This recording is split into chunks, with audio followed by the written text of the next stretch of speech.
بسم اللہ الرحمن الرحیم نحمدہ و نصلی علی رسولہ الکریم اما بعد۔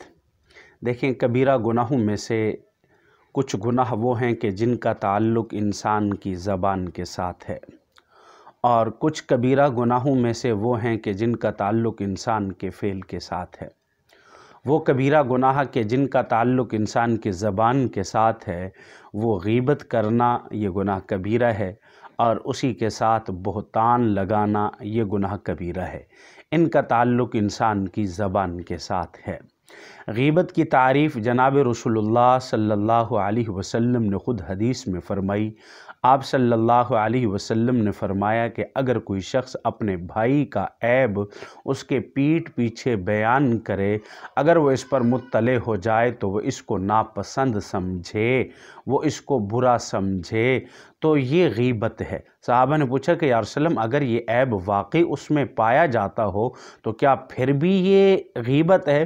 آپ نے فرمایا کہ ہاں، اگر یہ عیب اس میں پایا جاتا ہے تب آپ نے اس کے پیٹھ پیچھے بیان کیا تو یہ غیبت ہے، لیکن اگر وہ عیب اس میں نہیں پایا جاتا اور آپ نے اس کا عیب بیان کر دیا ہے تو فرمایا کہ یہ غیبت نہیں، یہ تو بہتان عظیم بن جاتا ہے، اور بہتان کا گناہ غیبت سے بھی سخت ہے۔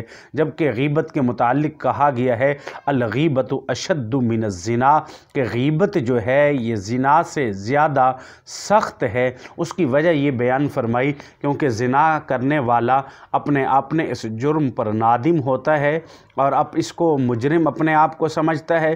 جب ندامت ہو تو کسی نہ کسی دن اس پر توبہ کرنے کی توفیق مل جاتی ہے، لیکن فرمایا کہ جو شخص غیبت کو گناہ ہی نہیں سمجھتا تو اس پر ندامت کیسے ہوگی، اور پھر اسی حالت میں، اسی جرم کی حالت میں اس کا انتقال ہو جاتا ہے۔ اس وجہ سے فرمایا کہ غیبت اس سے زیادہ سخت گناہ ہے، اور غیبت کا حکم یہ کہ غیبت کرنا بھی حرام ہے اور غیبت کا سننا بھی حرام ہے۔ غیبت کے کرنے والا بھی گناہ کبیرہ کا مرتکب ہو رہا ہے، اور غیبت کا سننے والا بھی۔ تو اس وجہ سے فرمایا کہ جس مجلس میں غیبت ہو رہی ہے ہمیں چاہیے کہ ہم اس مجلس سے خود اٹھ جائیں، اس مجلس سے چلے جائیں۔ پہلے تو یہ ہے کہ غیبت کرنے والوں کو روک دیا جائے کہ غیبت نہ کی جائے، اور دوسرا یہ ہے کہ اگر وہ غیبت کر رہے ہیں تو پھر اس صورت میں ہمیں خود اس مجلس سے چلا جانا چاہیے۔ جزاک اللہ۔